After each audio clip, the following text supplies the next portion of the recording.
तुम्हारा अन्नदाता। पग पग पर है संग तुम्हारे अन्नदाता। लहू किसानों का बन के पसीना सींचता है धरती का सीना। मेहनत का तेरी हक दिलवाने, नई तकनीक नई खोज बताने। पशुधन को गुणवान बनाना, पौध सुरक्षा को सिखलाना, खेती के सब गुर समझाने, भारत का सरताज बनाने। आठों पहर है संग तुम्हारे अन्नदाता अन्नदाता। नमस्कार, मैं श्वेता आप सभी दर्शकों का अन्नदाता कार्यक्रम में स्वागत करती हूं। हर रोज की तरह कार्यक्रम में हम लेकर आते हैं खेती बाड़ी से जुड़ी हुई बहुत सी लाभकारी जानकारियां। तो चलिए सबसे पहले देखते हैं क्या है विशेष आपके लिए आज के कार्यक्रम में। राजमा की फसल में विभिन्न रोग व उनका प्रबंधन।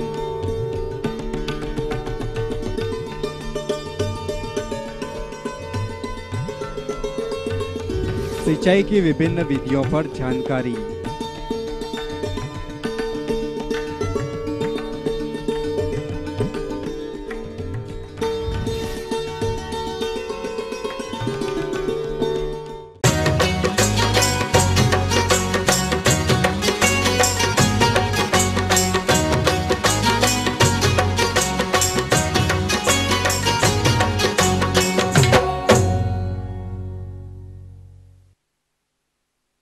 राजमा एक प्रमुख सब्जी फसल है तथा जिन किसान भाइयों ने राजमा की फसल 70-80 दिन पहले लगा रखी है, उस फसल से अधिक उत्पादन लेने के लिए इसमें लगने वाले रोग के लक्षण को पहचान कर उसका सही नियंत्रण उपायों को अपनाना होगा, जिससे कि राजमा की फसल को किसी भी प्रकार से क्षति न हो। अतः राजमा में लगने वाले रोगों की पहचान एवं सही उपचार क्या कुछ होने चाहिए, इस पर और ज्यादा सही जानकारी दे रही हैं तिरहुत कृषि महाविद्यालय की विषय विशेषज्ञ डॉक्टर संगीता साहनी। तो आज किसान भाइयों को हम ये बताने जा रहे हैं कि जो आपका राजमा फसल आप जो लगाए हुए हैं खेत में, जो अभी 70 से 80 दिनों की फसल है, उसमें बहुत सारे रोगों का कौन से रोगों का पहचान कैसे होना चाहिए और उसके लिए क्या उपाय करना चाहिए। तो किसान भाइयों, अभी जो मौसम है, इस दिन सबसे जो मुख्य रोग है हमारे एरिया में, जैसे मुजफ्फरपुर एरिया में, उसमें सबसे पहले कि तना विगलन का काफ़ी प्रॉब्लम है। इसका पहचान सबसे पहले क्या होता है कि हमारे जो क्रॉप है फ्लावरिंग में है या फलियाँ दे रही है, तो उसी अवस्था में इसकी अटैक बहुत ज़्यादा होता है। तो सबसे पहले ये जो कवक है, जो फ्लावरिंग जब आता है तो उस पर अटैक सबसे पहले होता है और वहाँ पे आपको रुई या उजले रंग की कवक का ग्रोथ दिखेगा आपको।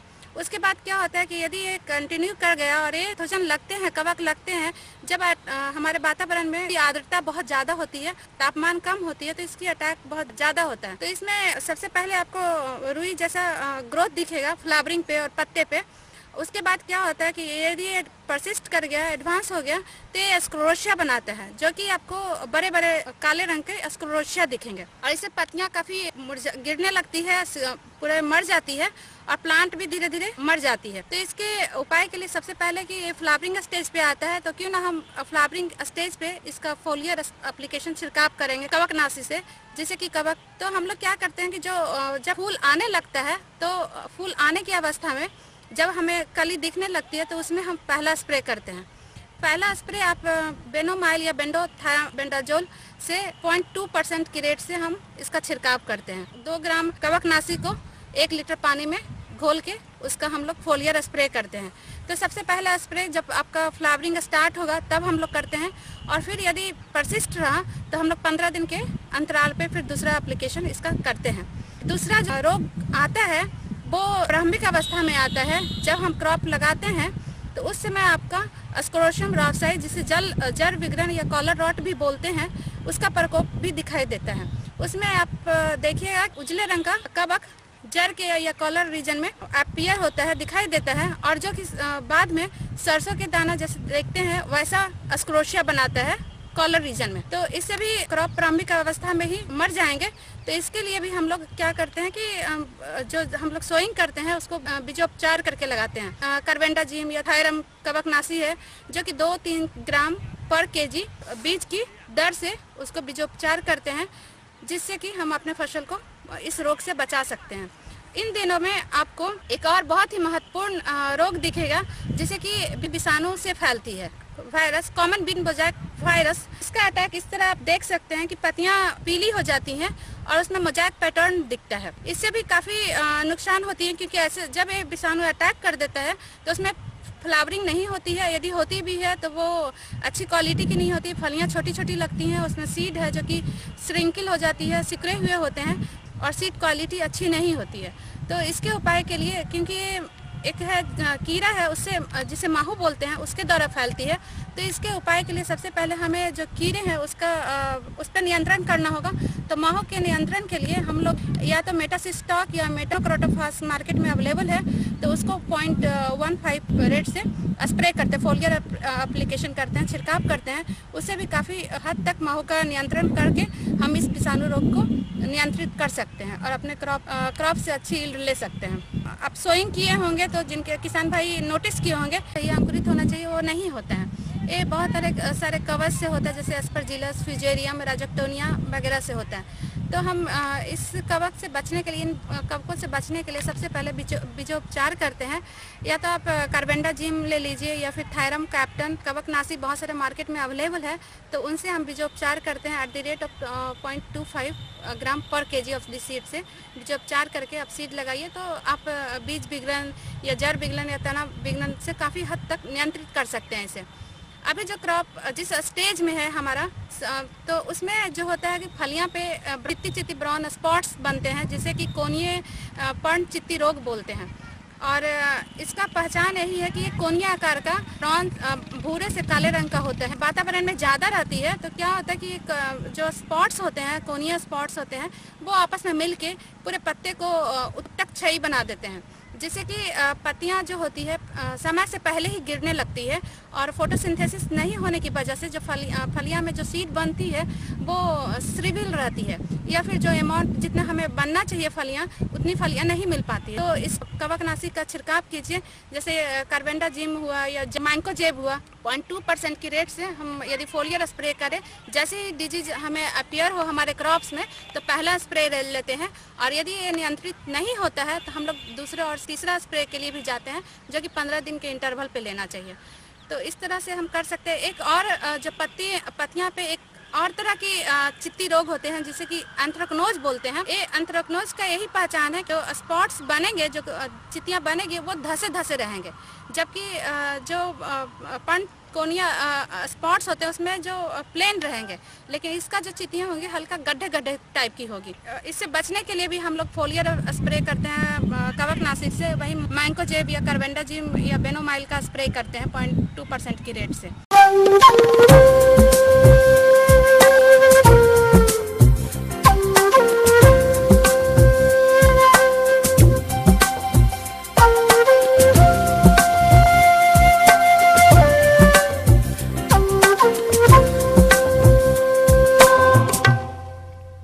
फसल उत्पादन में सिंचाई एक महत्वपूर्ण घटक है। सिंचाई के बिना किसी भी फसल से अच्छी उपज लेना संभव नहीं है, लेकिन आने वाले दिनों में सिंचाई जल की विकट समस्या किसानों के सामने आ सकती है। अतः ऐसे विकल्पों को ढूंढना होगा जो कि सिंचाई जल में लगने वाले अधिक खर्च के साथ इस प्रकार की समस्या से बचा जा सके।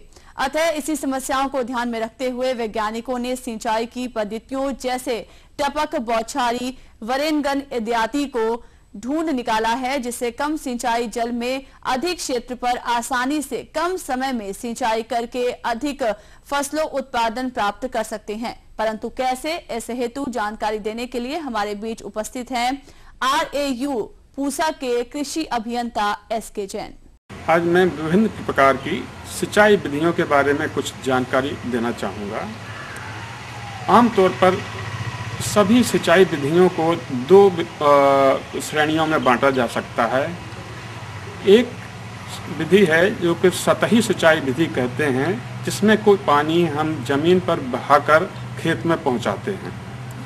उसमें भी कई प्रकार होते हैं, जैसे कि बॉर्डर सिंचाई विधि, चेक बेसिन सिंचाई विधि और फरो या नालीदार सिंचाई विधि। में जो बॉर्डर इरिगेशन है, इसमें हम पूरे खेत को करीब पट्टियों में विभाजित कर सकते हैं।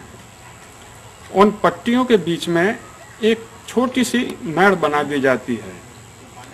इस पट्टी की चौड़ाई आमतौर पर 3 मीटर के आसपास रखी जाती है और लंबाई इसकी कितनी भी हो सकती है, ये निर्भर करता है वहाँ के ढाल पर और उसके साथ ही आपके पास सिंचाई का जो साधन है उसमें कितना पानी आप आता है। जो पतली बॉर्डर की जो पट्टी होगी 3 मीटर की, तो उसको 3 मीटर को में स्लोप एक तरफ ही होना चाहिए। लंबाई की तरफ स्लोप ढलान हो सकता है, लेकिन दूसरी तरफ उसको लेवल करके रखना चाहिए। और जो पतली मेड़ बनाई जाती है उसका काम होता है कि पानी को वो उसके बाहर ना जाने, पूरी पट्टी में पानी एक साथ एक तरफ से नीचे तरफ बहते जाएगा। जब पानी 3/4 दूरी तय कर ले, जैसे कि अगर 100 मीटर की का बॉर्डर है, तो अगर पानी 75 मीटर तक पहुंच जाए तो उसके बाद उसको पानी बंद कर देना चाहिए, क्योंकि ऊपर तरफ से जो पानी बह के नीचे जाएगा वह पानी बाकी बचे हुए 25% क्षेत्र को सिंचाई कर देगा। इससे पानी के नुकसान बच जाता है और पूरी की पूरी पट्टी में करीब करीब समान पानी का वितरण होगा।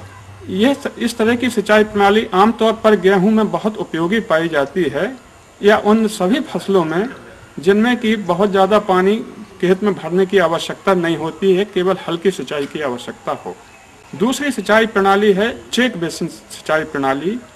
इसमें खेत को छोटी छोटी क्यारियों में बांट दिया जाता है।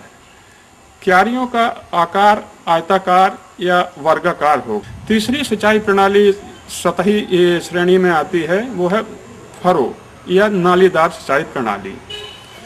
इस सिंचाई प्रणाली का उपयोग वहाँ किया जाता है जहाँ पर फसल को कतार में और कतार के बीच की दूरी काफ़ी ज़्यादा हो।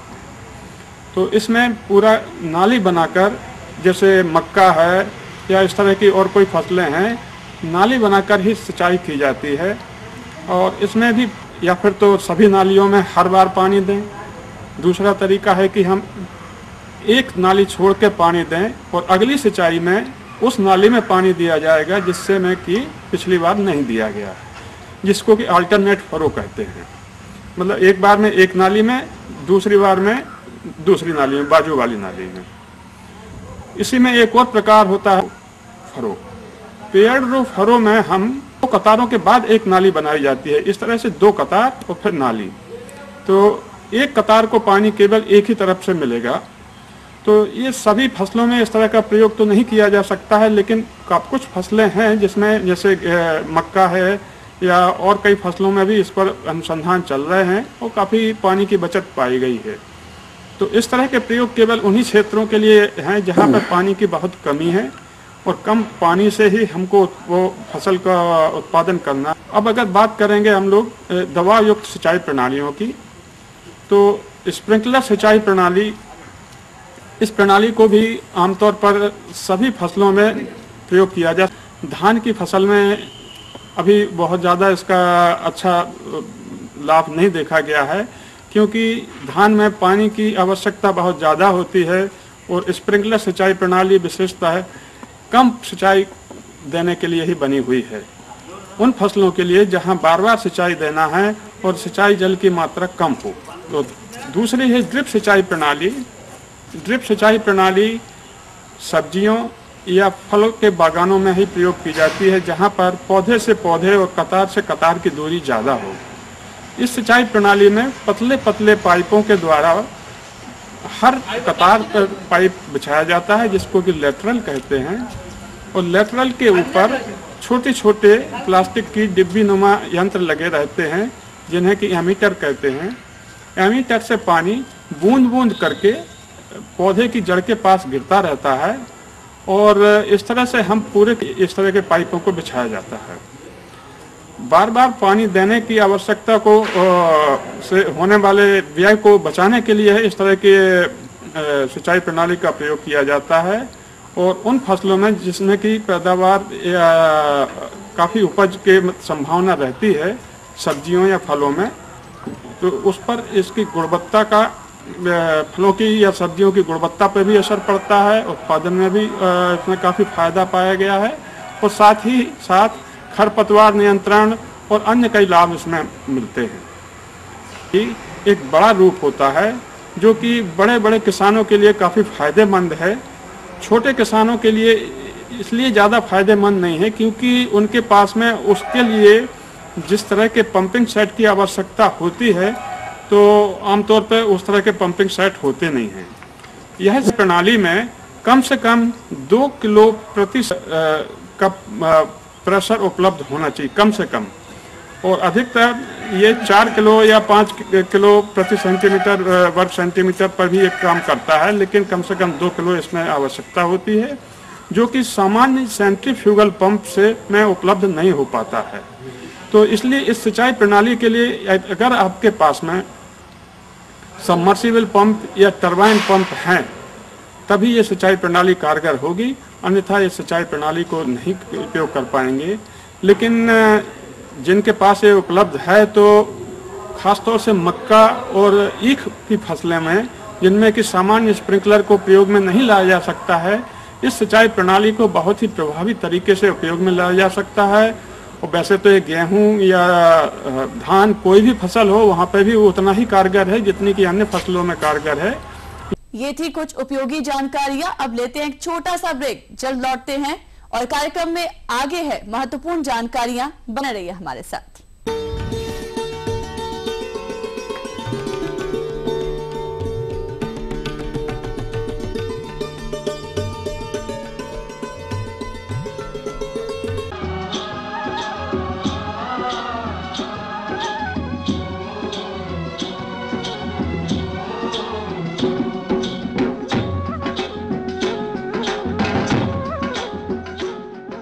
ब्रेक के बाद एक बार फिर से आप सभी दर्शकों का अन्नदाता कार्यक्रम में स्वागत है। बढ़ते हैं अगली प्रस्तुति की ओर।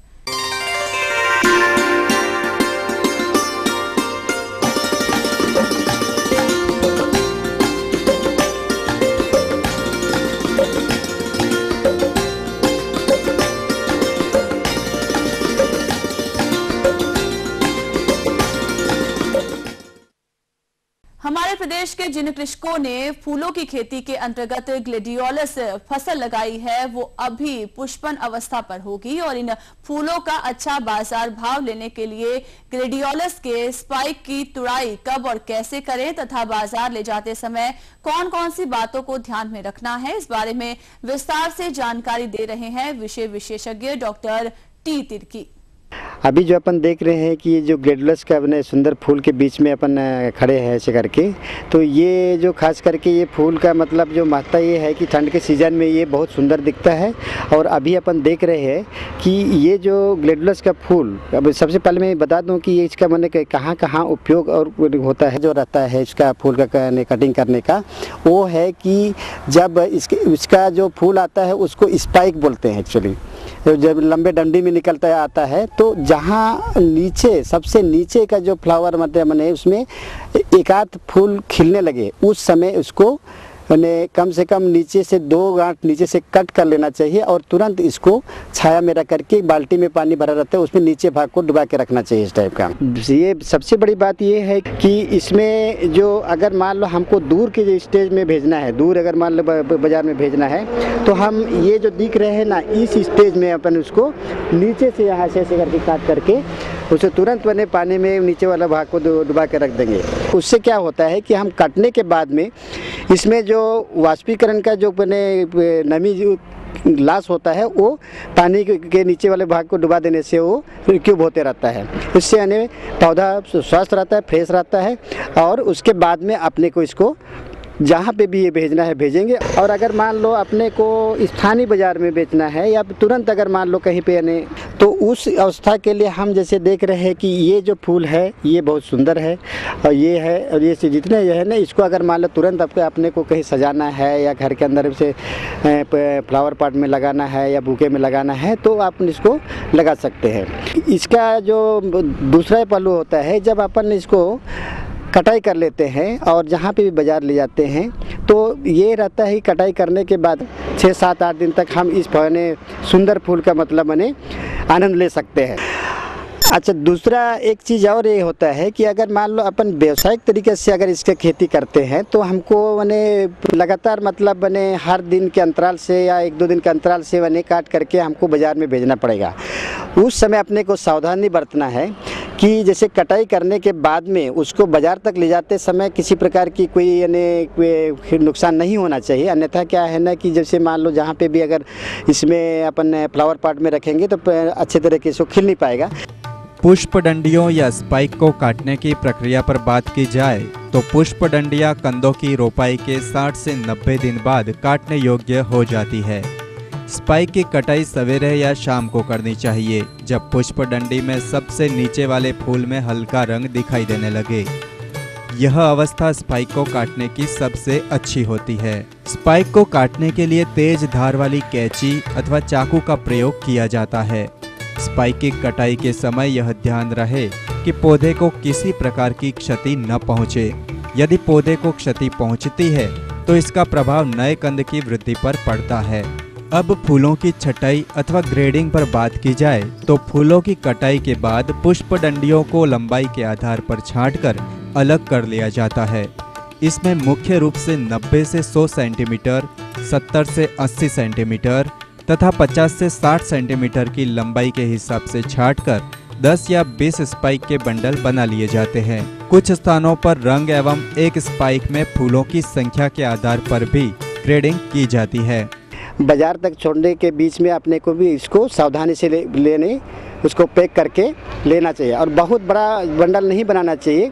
50-50, 100-100 का बंडल बना करके ये जो पोर्शन को ऐसे पेपर से लपेट करके ऐसे करके उसको ले जा करके उसको दुकानदार को देना है।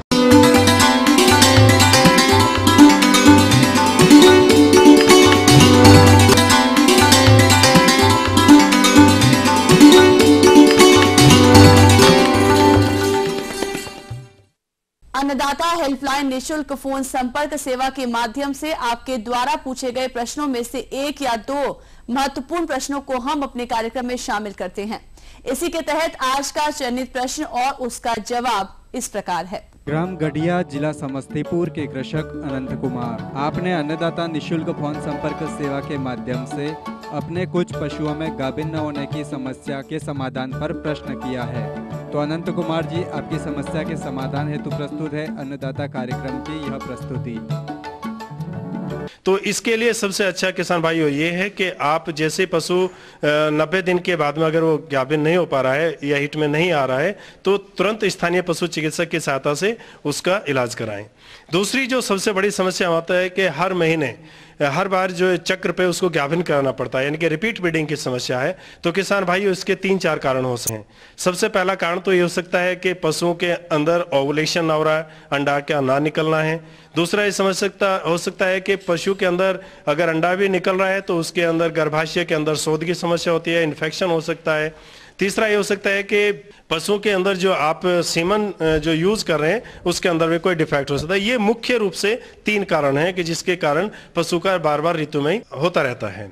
तो इसका सबसे बढ़िया उपाय ये किसान भाइयों कि आप उसके गर्भ शोध की समस्या का निदान करें। जैसे कृत्रिम गर्भाधान का हम कराते हैं तो पशुओं को साफ सुथरी जगह उसको बांधना है। दूसरा विशेष ध्यान रखने की बात यहाँ पे ये होती है कि जो ट्रेंड इंसेमिनेटर होता है उनसे एआई करानी चाहिए। इसके अलावा रिटेंशन ऑफ प्लेसेंटा की हम बात करते हैं तो इसमें सबसे जो बड़ी बात है वो ये है कि पशु जनरली 8 घंटे के अंदर अंदर डाल देते हैं। अब उसके बाद ये आता है कि 8 घंटे तक अगर पशु नहीं कर रहा है तो उस पर ध्यान देने की जरूरत है कि यहाँ पे आपको अलर्ट होने की जरूरत है। और 15 से 18 घंटे तक अगर पशु जेर नहीं डाल रहा है तो इमीडिएट उसका सफाई करने की जरूरत है और आपको तुरंत स्थानीय पशु चिकित्सक की सहायता से उस जेर को निकलवा देना चाहिए। इसके अलावा बात आती है यूट्रोजनल प्रोलैप्स की, यानी कि गर्भाशय के बाहर निकलने की, दतने की जिसको हम कहते हैं फील्ड कंडीशन के अंदर। तो किसान भाइयों इसमें क्या होता है कि जो पीछे इसके मांसपेशियां होती है वो काफ़ी लूज हो जाती है और जिसके कारण गर्भाशय बाहर निकल जाता है। जनरली ये दो कंडीशन में होता है, या तो जो ओल्ड एज पशु होते हैं या एडवांस प्रेगनेंसी के दौरान होता है, या जो हिफर्स होती है कई बार उनमें भी देखने के लिए समस्या मिल जाती है। तो इसमें क्या होता है कि अगर किसी हिफर के जननांगों में चोट लग जाए तो उसके कारण भी ये हो सकता है। दूसरा, किसी पशु के अंदर अगर कब्ज की शिकायत बहुत लंबे टाइम तक होती है तो उसके अंदर भी इस तरह की समस्या को देखने को मिलता है। तो इसका उपाय हमें क्या करना है किसान भाइयों? सबसे पहले हमें जो पशु है उसको कब्ज नहीं होने देना है। दूसरा, पशु को ऐसे स्थान पर बांधना है कि जहां पर उसके पैर आगे और पीछे का हिस्सा हमेशा ऊपर है। और अगर एडवांस प्रेगनेंसी है वहां पर आप हार्मोनल थेरेपी अगर देते हैं तो भी वो ज़्यादा कारगर सिद्ध नहीं होती है। तो ऐसी कंडीशन में हमें करना क्या है कि पशु के रस्सी बांधने का, जिसको कैंची नुमा उसमें कहते हैं, उसको पीछे बांध के और पशु को आप छोड़ सकते हैं। अब इन जनन संबंधी समस्याओं को अगर हम कैसे इसको मुख्य रूप से संभाल सकते हैं, किसान भाइयों यहाँ पर 3 बातों पे ध्यान देने की सख्त जरूरत है। एक तो अच्छी क्वालिटी का सीमन इस्तेमाल करना है। दूसरा, पशु का पोषण। अगर आप संतुलित आहार दोगे तो उसके अंदर, संतुलित आहार से उसके शरीर की वृद्धि अच्छी होगी, उसके अंदर हार्मोन्स अच्छे बनेंगे और पशु के अंदर ये समस्या देखने को नहीं मिलेगी। तीसरी, प्रबंधन।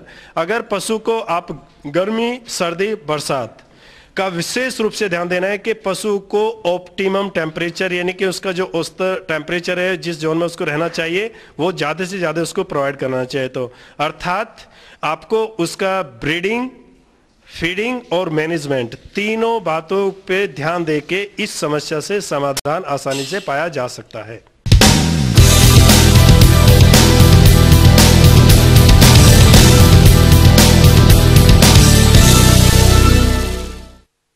राज्य की विभिन्न मंडियों में कृषि उत्पादों के चढ़ते उतरते बाजार भाव की संक्षिप्त जानकारी इस प्रकार है।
कि आज का कार्यक्रम आप सभी दर्शकों के लिए उपयोगी रहा होगा। किसान भाइयों, अन्नदाता आपकी सेवा के लिए संकल्परत है। कृषि संबंधित समस्या एवं सुझावों के लिए आप हमें इस पते पर संपर्क कर सकते हैं। प्रोड्यूसर अन्नदाता, ETV Bihar Jharkhand, Ramoji film city Hyderabad 501512। साथ ही आप हमें ईमेल भी कर सकते हैं। हमारा ईमेल आईडी है annadatabihar@etv.co.in। इसके अतिरिक्त आप हमें निःशुल्क हेल्पलाइन नंबर 1800-425-4085 पर दोपहर 2 से 3 बजे के बीच संपर्क भी कर सकते हैं। फिलहाल अन्नदाता की पूरी टीम को इजाजत दीजिए। कल फिर इसी समय आपसे मुलाकात होगी कुछ कृषि संबंधित कुछ और रोचक जानकारियों के साथ। नमस्कार।